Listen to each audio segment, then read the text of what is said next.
Hello everybody, வணக்கம் வணக்கம் வணக்கம். வாங்க, நம்ம வந்து விற்பனைக்காக உரிச்சிட்ருக்கோம்.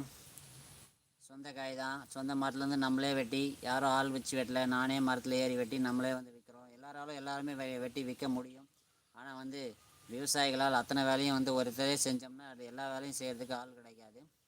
அப்போ ஒன்று கூலிக்கு ஆள் வச்சு செய்யணும், இன்னும் சொந்தமாக செய்யணும். எல்லா வேலையும் செய்ய முடியாது, நிறைய வேலைகள் இருக்குது. மாடு பார்க்கணும், ஆடு பார்க்கணும், அதுக்கப்புறம் வந்து விவசாயத்தை பார்க்கணும், இந்த மாதிரி தேங்காயை உரித்து விற்கணும், இந்த மாதிரி பாலை வந்து நேரடியாக கொண்டு போய் விற்பனை பண்ணலாம்.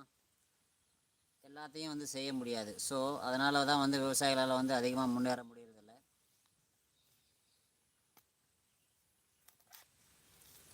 நம்ம அது வந்து டேரெக்டாக வந்து நேரடியாக விற்பனை வந்து செய்ய போகிறோம். ஈவினிங்கில் வந்து ஒரு 6 மணிக்கு மேலே வந்து வீட்டில் சும்மா தான் இருப்போம், ஃப்ரீயாக இருப்போம். அப்போ கொண்டு போய்ட்டு ரோட்டோரில் வந்து வச்சு இந்த தேங்காயை வந்து விற்பனை செய்ய போகிறோம்.